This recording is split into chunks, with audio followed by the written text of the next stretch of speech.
podcast. Tune in for the audio, or you can even watch back. Giving players all the props, or put them on blast. We don't give no hot takes, only talk facts. We're giving all our devotion, riding high on this wave of emotion. Going all out, yeah, cause this is our time. No, ain't no stopping us till we reach the finish line. All in, we came here to win. We're gonna give everything. S-I-C-K on the run. S-I-C-K, sick, on fire, we're ready to fight. We'll bring the house down tonight. S-I-C-K on the run. S-I-C-K, sick. Play it on the car ride, play it when you lounge. X and O, you know that we can hold it down. Shout out to my man Sammy, got it off the ground. And to all the listeners tuned in right now, got debates, analysis, and speculation. This is sports talk for the new generation. You know where to find us, got a reputation. Sick podcast, your #1 sports destination. We're giving all our devotion, riding high on this wave of emotion. Going all out, yeah, cause this is our time. No, ain't no stopping us till we reach the finish line. All in, we came here to win. We're gonna give everything. S-I-C-K on the run. S-I-C-K, sick, on fire, we're ready to fight. We'll bring the house down tonight. S-I-C-K on the run. S-I-C-K, sick. S-I-C-K is the sickest podcast. Tune in for the audio, or you can even watch back. Giving players all the props, or put them on blast. We don't give no hot takes, only talk back. S-I-C-K, S-I-C-K, S-I-C-K, S-I-C-K, S-I-C-K, S-I-C-K. All in, we came here to win. We're gonna give everything. S-I-C-K on the run. S-I-C-K, sick. S-I-C-K, it's the sickest podcast. Tune in for the audio, or you can even watch back. Giving players all the props, or put them on blast. We don't give no hot takes, only talk facts. We're giving all our devotion, riding high on this wave of emotion. Going all out, yeah, cause this is our time. No, ain't no stopping us till we reach the finish line. All in, we came here to win. We're gonna give everything. S-I-C-K on the run. S-I-C-K, sick, on fire, we're ready to fight. We'll bring the house down tonight. S-I-C-K on the run. S-I-C-K, sick. Play it on the car ride, play it when you lounge. X and O, you know that we can hold it down. Shout out to my man Sammy, got it off the ground. And to all the listeners tuned in right now, got debates, analysis, and speculation. This is sports talk for the new generation. You know where to find us, got a reputation. Sick podcast, your #1 sports destination. Giving all our devotion, riding high on this wave of emotion. Going all out, yeah, cause this is our time.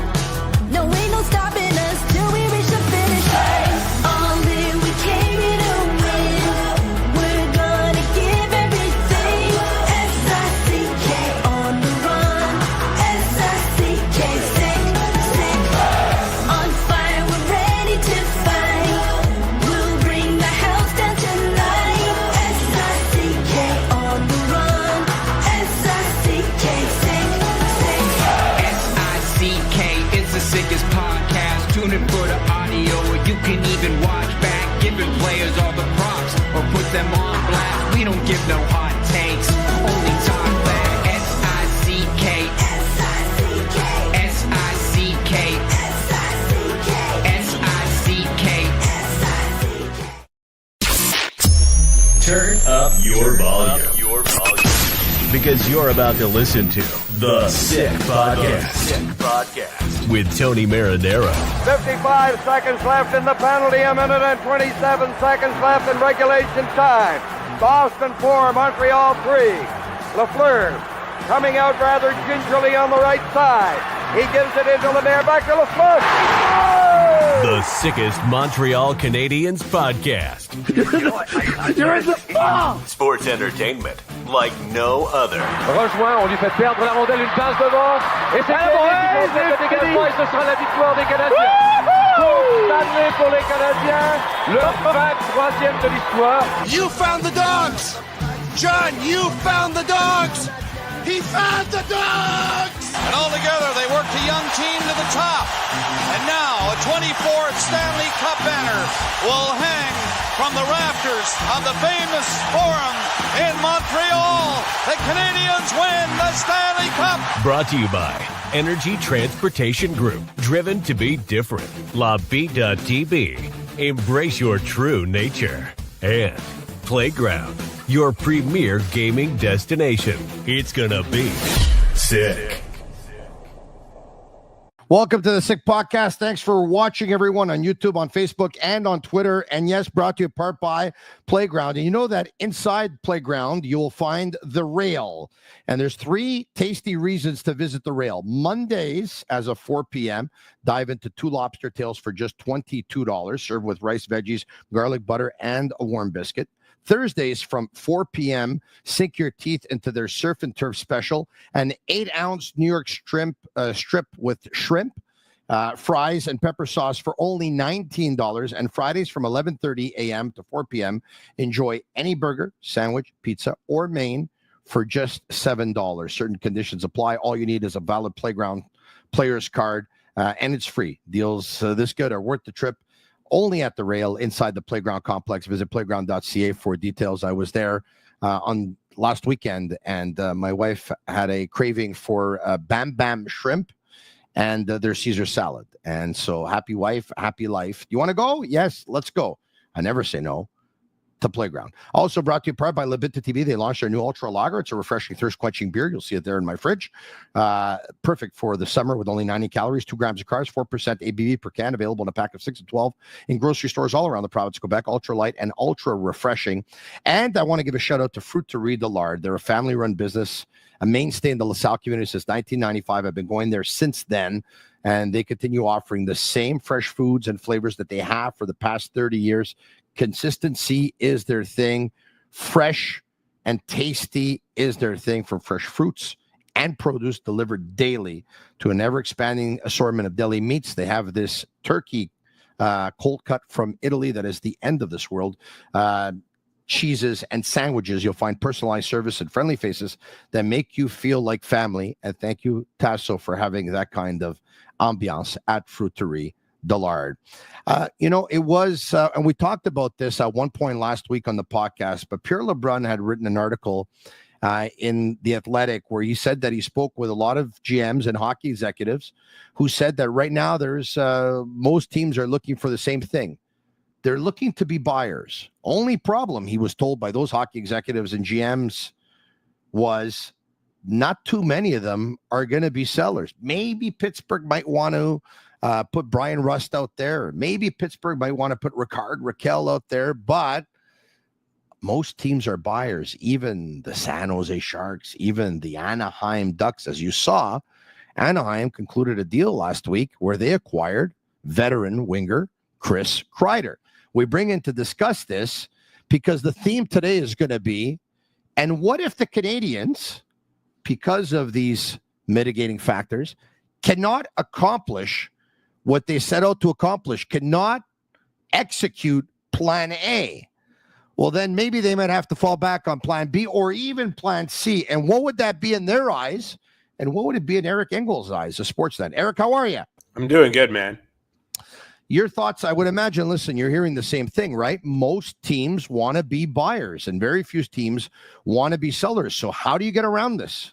Yeah, I'm hearing the same things. And the irony is, like, Montreal is the prototypical example of why teams want to take that little extra step that have been kind of a couple years into a rebuild. Like you mentioned, Anaheim, they'd love to do what Montreal just did. San Jose would love to do what Anaheim just did last year, which was just take a step towards being a bit more competitive.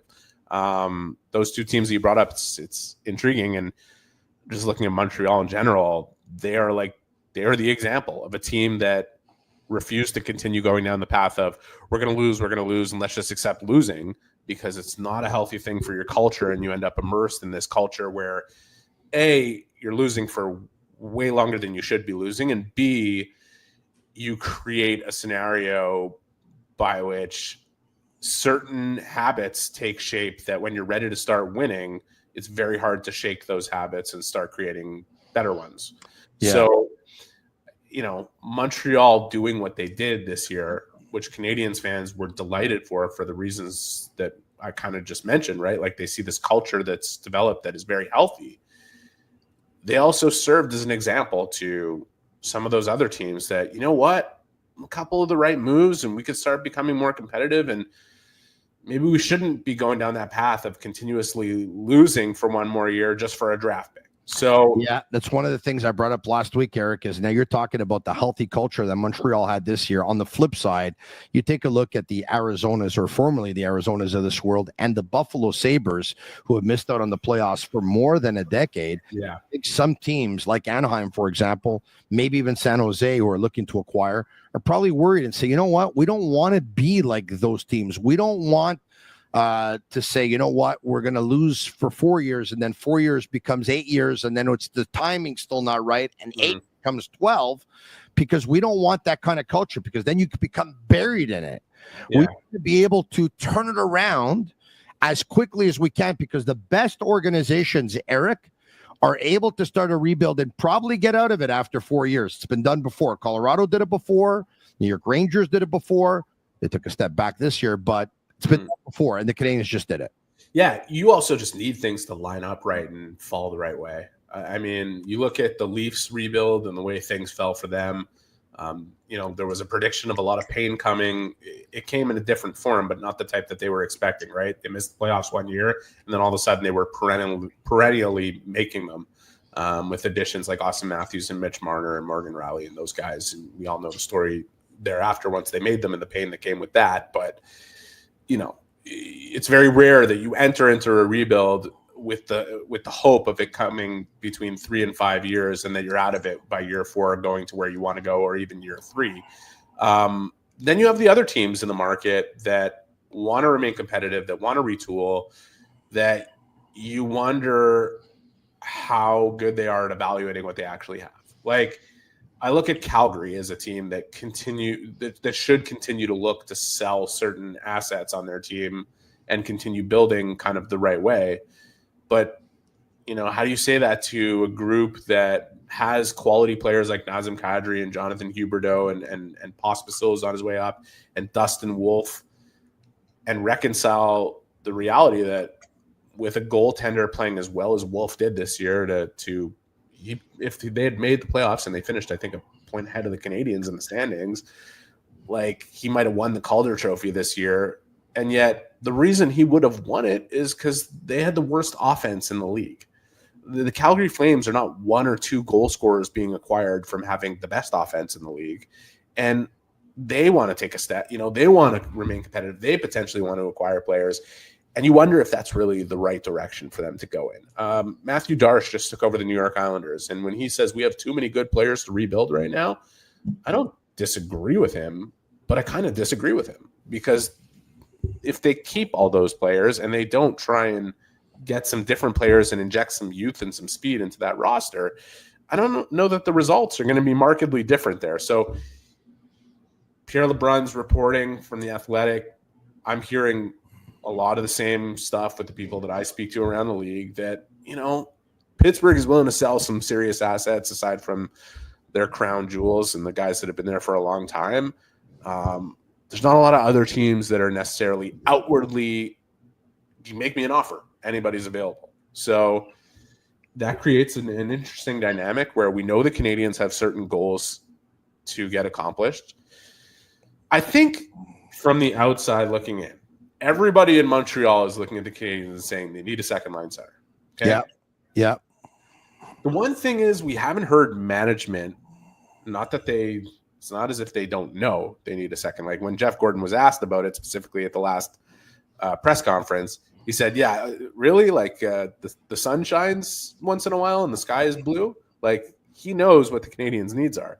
Yeah. But I think the way they see it is they don't necessarily, if the entire marketplace is looking for that player and they don't find the right one, they're not just going to get a guy that can play second line center.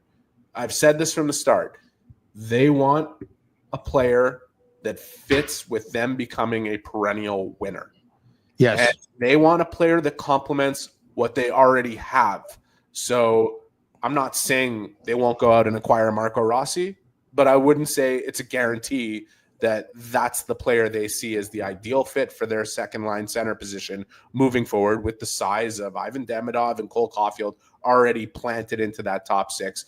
The one thing I think people are maybe not necessarily reading into much here, but what I read into from Jeff Gordon and Ken Hughes is they need to improve their top six. That's the way they see it.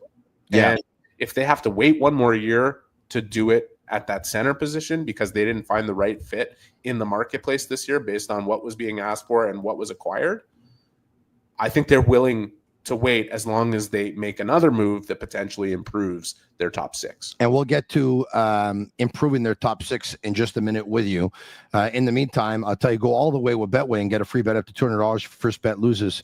You know, you can get in on the action with any sport, by the way. And if you're wondering, just there's some sports that I see on their website that I almost didn't even know were sports.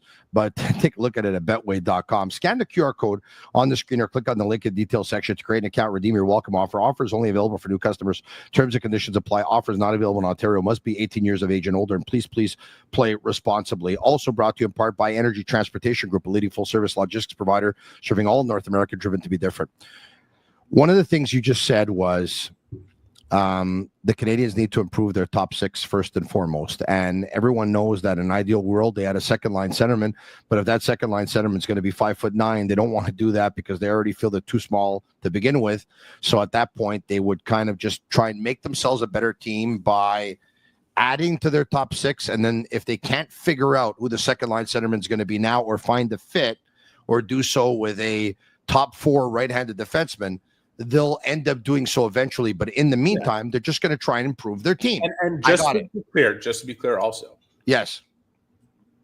They have targets for a second line center. They have specific guys that they would like to go after. I have no doubt about it. I'm not about to sit here and tell you exactly who they are because I don't know. I'm not Jeff Gordon. I try to ask, but there's certain things they won't tell me or anybody else, right? Can I make a suggestion? I know one guy for sure that I'm sure they'd love to have is Sidney Crosby, but we don't know what Sidney Crosby's reality is in Pittsburgh yet. So. Well, I'd love to make a suggestion. Sure. If you're looking for a number two centerman, chances are any team that has one wants to keep him because everyone knows that the foundation of a cup-winning team, you need different things. But for sure, you need two very good centermen. That's just the way it goes. Okay. Maybe identify a team that has a player who's on their third line as a centerman who could be your second line centerman. Now, I mean, I don't know if Anton Lundell becomes available if the Florida Panthers end up bringing back Sam Bennett, who could be an unrestricted free agent. I know already. Well, they signed them to a long-term deal, so chances are he's not going anywhere.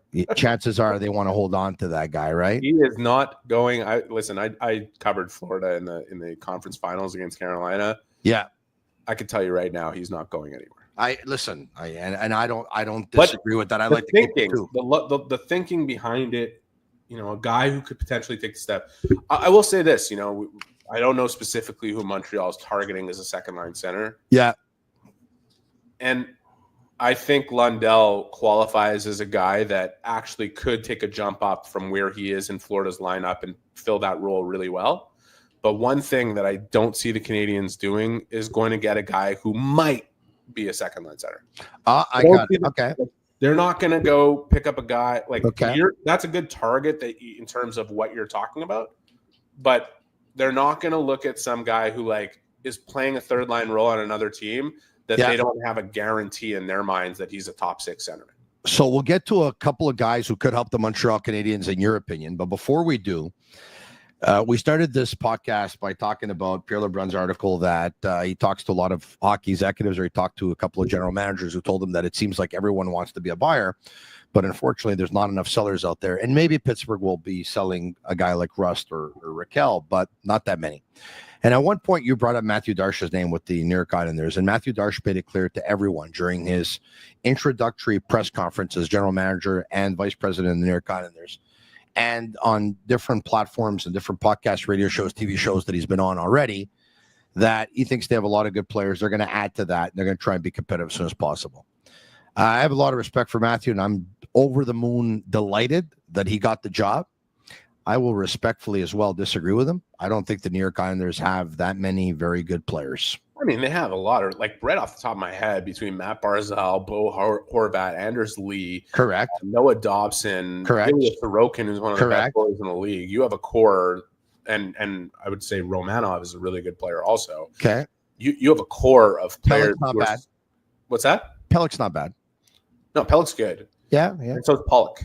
So you have a core of players within there that if you retooled appropriately and you wanted to hold on to all of them, I don't think it happens by this summer. But Jean-Gabriel Pajot is a good third line centerman.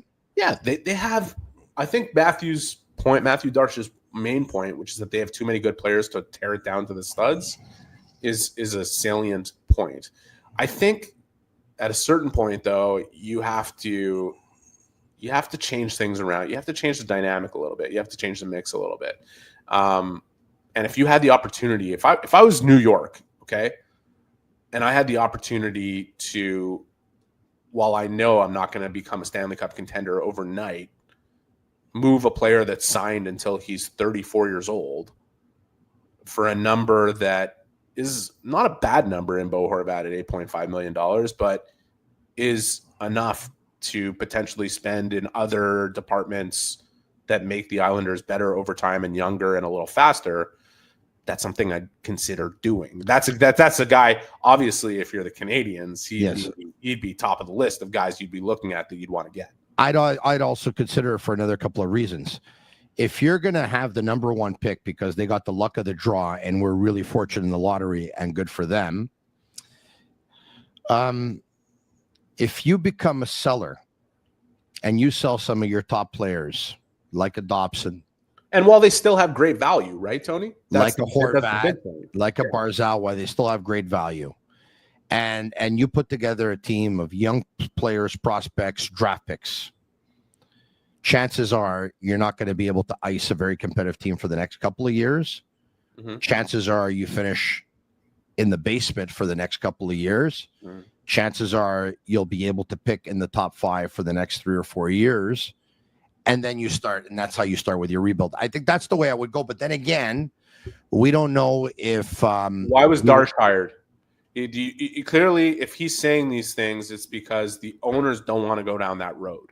That's what what I believe. I believe the owners don't want to go down that road, and they got a general manager who comes from an organization that was going for it every year.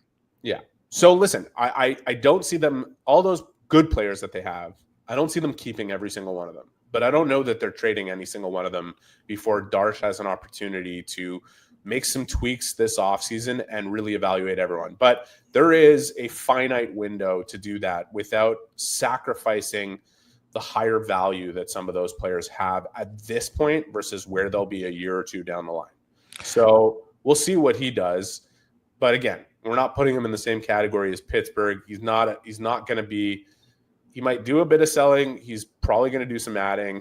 Okay. And if you look at him and about 15 other GMs that are in a similar position, it creates this dynamic where there's a lot of buyers out there and a lot of them looking for the same things the Canadiens are looking for, right? So now we'll get to that point. In terms of if the Canadiens can't accomplish what they want to accomplish and need to fall on a plan B or a plan C to improve their team step by step without getting that centerman or without getting that top pairing or second line pairing right-handed defenseman, what can they do? Who are some targets? maybe somewhat realistic targets.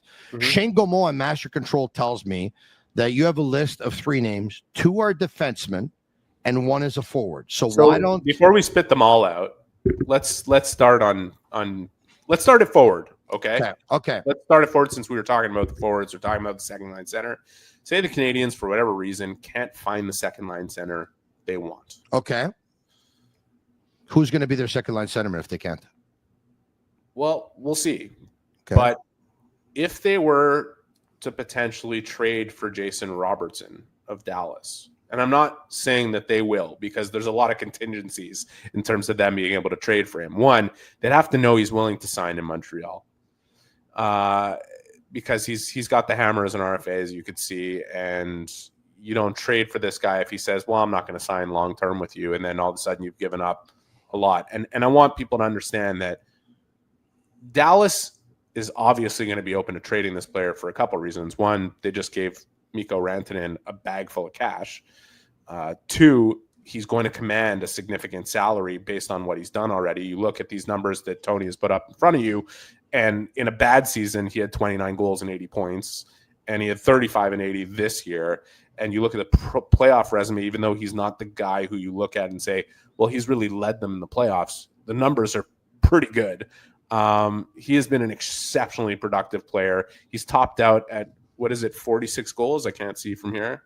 It's a little, yes. Is that what it says? 46? Yep. And he's 25 years old. So, A, you have to know that he's willing to sign with you. And B, you have to, once you've given up assets and traded for him, you're going to have to pony up. It's not going to be like, anytime you can add a 40-plus goal scorer, 80-plus point player, who's 6'3" and a thick 210 or whatever he is. Yeah. There's a lot of interesting elements to his game. There's no doubt about it. By the way, I signed a 4-year deal, and we'll be going into year 4 of 4 next season, the upcoming season, at $7.75 million. And like you said, will be RFA next season at age 26. A lot of teams who would want that type of player. Listen, I know he's 6'3", 210. I don't think he plays that way all the time. No, but he puts the puck in the net. Okay, he helps you make the playoffs, and once you get there, he's not necessarily the driver, but he's a complementary piece that's good enough to put the puck in the net and create assists and play on the power play and all those things. I just look at him and say, if you're Montreal, and there's going to be some teams that are interested in this player that will pay for this player if he's willing to sign with them. You know, you give up a right-handed defense prospect. That's something, the guy who's NHL ready. You're looking at Mayu and Reinbacher. One of those guys is going to have to go. And if you're Dallas, I know who you're asking for between those two. Reinbacher. Yeah. And then you're looking at, one of your first-round picks this year and potentially something else in that deal. And if you think it's worth it, I just think, I'm not saying that he's a perfect fit for Montreal. I just laid out the conditions by which they would even have to consider trading for him, which is a lot. I don't think they want to trade David Reinbacher. I think they'd want to sell Logan Mailloux and maybe be willing to give another prospect in that deal, I don't know, take your pick, Owen Beck type of thing, plus a pick, plus it would be a hefty price that they would pay to get that player. But if you look at their top 6, and suddenly Jason Robertson is there at 25 years old. He turns 26 in February. And he's not just there for this year. He's there for this year at under $8 million, and then he's going to get a big payday moving forward, and he'll be on your team for a long time. A guy that in a bad year had 29 goals and 80 points. You're worried a little less about the whole, we need a second-line center, because you got him and Ivan Demidov and Cole Caulfield and Nick Suzuki and Juraj Slafkovsky. Like, yeah, the missing piece will still kind of be there, or Alex Newhook and Kirby Docker, a combination of those two of those guys, one of them will step into that spot and say, I have the best opportunity of my life, and play up to that ability.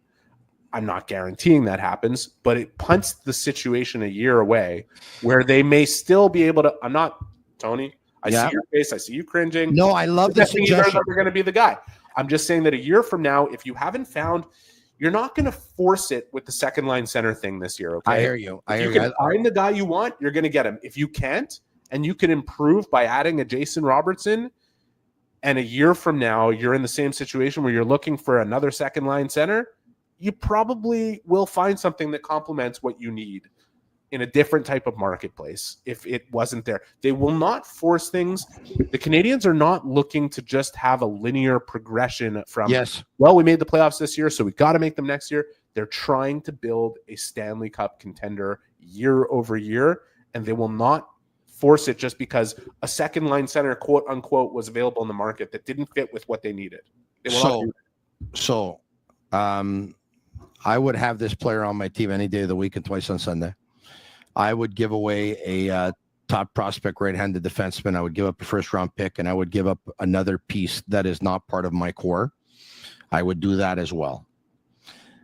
Some who are going. That's obviously meeting the conditions that. Correct. That he's meeting the conditions that he likes a Montreal Canadiens, and that you can get him done for a number that you can live with. Because let's face it, it's gonna be a high one. Okay, this guy, look at the numbers. He's gonna command 10 million, $10.5 million. Yes, like it's gonna be a big deal.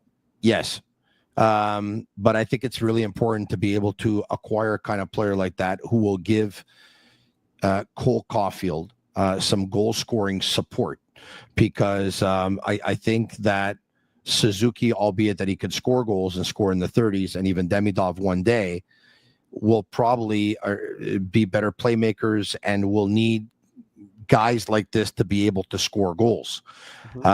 So he could be a piece to the puzzle, not to mention that I don't see Patrick Laine, who's on the books at $8.5 million for another year. I don't see him in the Montreal Canadiens having a long-term future.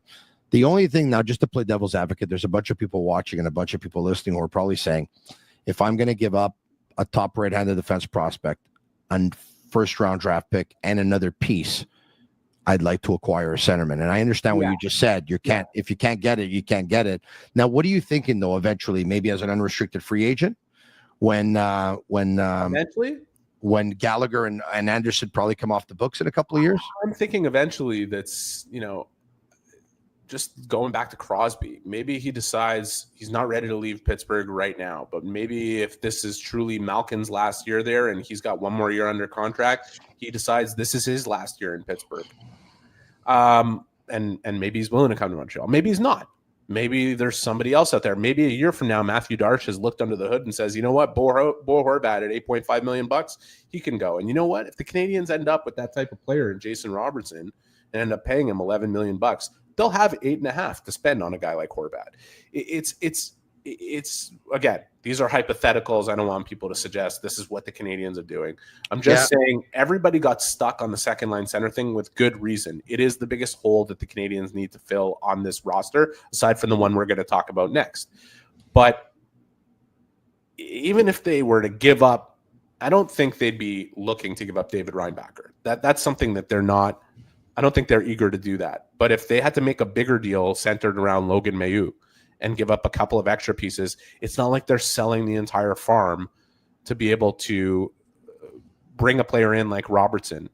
Like, there's a lot that they can accomplish with these types of moves.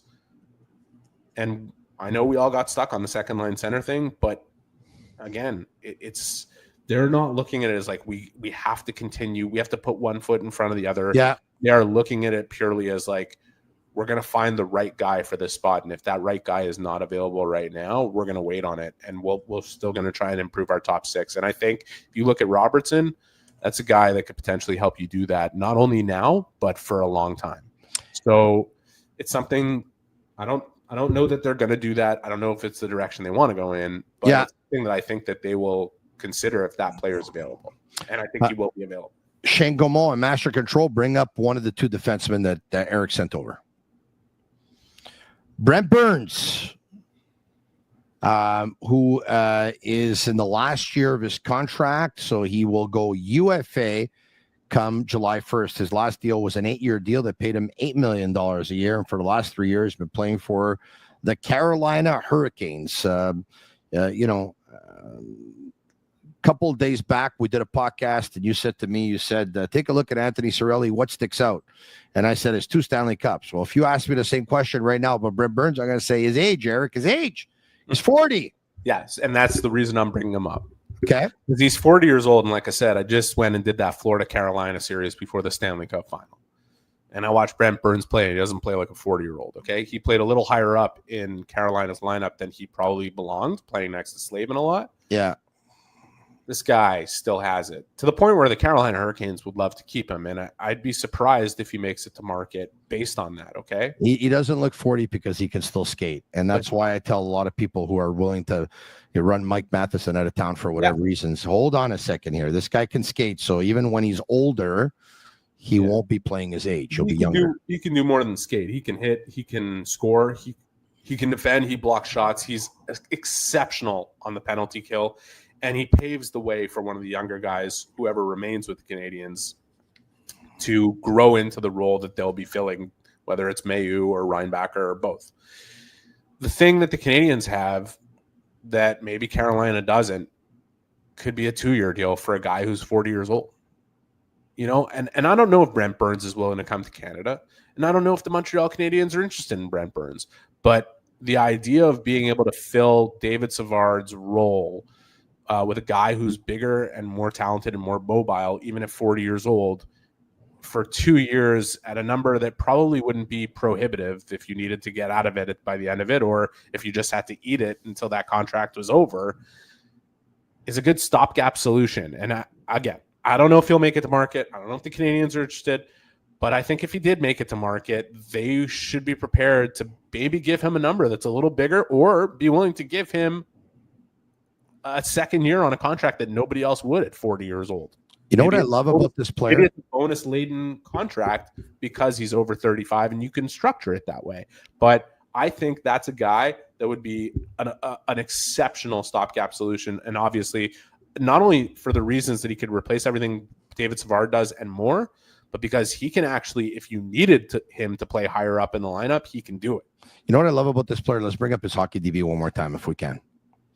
You're right. He's like 6'5". You're right. He's like 230 pounds. You're right. He can block shots with his teeth. You're right. He's got a big wingspan. You're right. This guy's really good on the penalty kill. You're right. This guy can still skate. This guy's got experience. This guy's a leader. You know what else I like? Besides all of that, and there's a lot to like. Last season, 82 games. The year before, 82 games. The year before, 82 games. The year before, 82 games. The year before, 56. If I'm not mistaken, that was the COVID year where they only played 56. The year before, 70. If I'm not mistaken, that was also the COVID season where they only played 70 or 71. And the 1, 2, 3, 4, 5 years before that, he played all 82 games. I think this guy has probably missed one game in the last decade. Well, hopefully he doesn't miss the next one or whatever's to come, but that's a huge bonus. The other big bonus with him is that Carolina plays its own way. Nobody plays like them, but the Canadiens kind of play a little bit like them in terms of how they're trying to play. High pressure system, on top of you, want to be on top of you. He's used to that. He can play that way. The one thing I wonder about Brent Burns that might give the Canadiens an advantage if they're willing to do it is, would anybody else in the marketplace with him being 40 years old offer more than 1 year on a contract? Because that could be the thing that lands him in Montreal. Yeah. And it creates a perfect kind of stopgap to continue developing the players that we know are big parts of the future, one or the other, or both, in Reinbacher and Mayu. There's a lot about the player that I don't know if he's willing to come to Montreal. I don't know if the Canadiens would seriously consider bringing him here or have the proper pitch to get him here.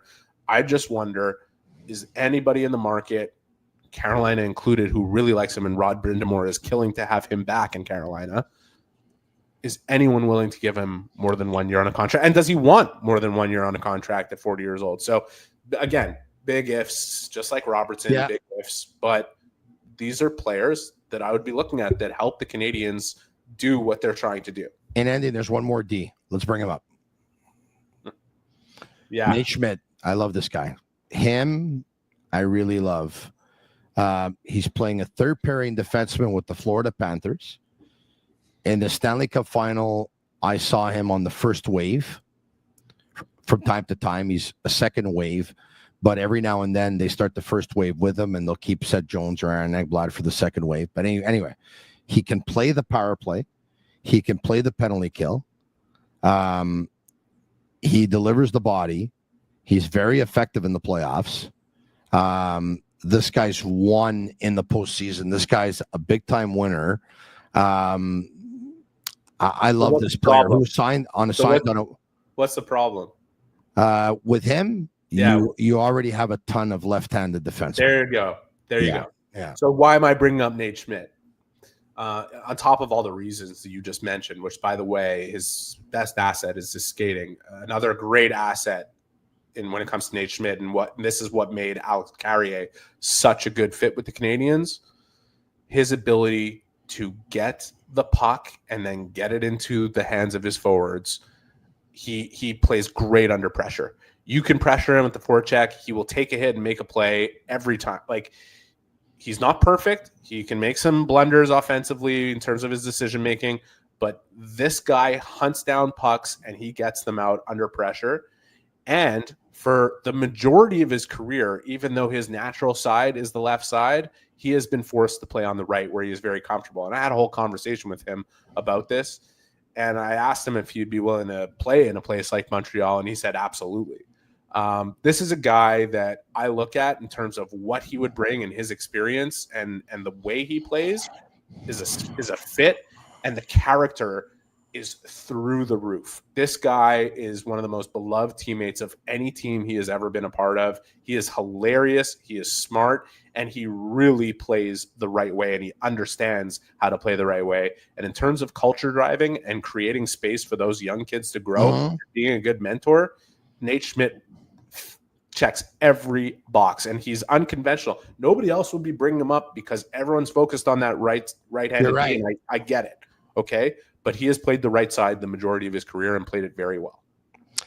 Eric, that's great insight, and that's why you're a full-time collaborator on the Sick Podcast. Thanks for doing this, man. We'll talk to you soon. Pleasure. Take care. Special thanks to all of our sponsors, Energy Transportation Group, Playground, and the rail, of course, inside the Playground complex, La Bittt Tibi, Fruiterie de Lard, Betway, and special thanks to all of you for watching. Leave us a 5-star review. It's our way of feeling the love for Shane Gamo and Master Control. It's the Sick Podcast. I'm Marinaro. And that's a wrap. Hope you don't miss us too much until next time. Follow the Sick Podcast with Tony Marinaro on YouTube, Instagram, Facebook, Google Play, and Apple Podcasts. The Sick Podcast is brought to you by Energy Transportation Group, driven to be different. La Vida TB, embrace your true nature. And Playground, your premier gaming destination.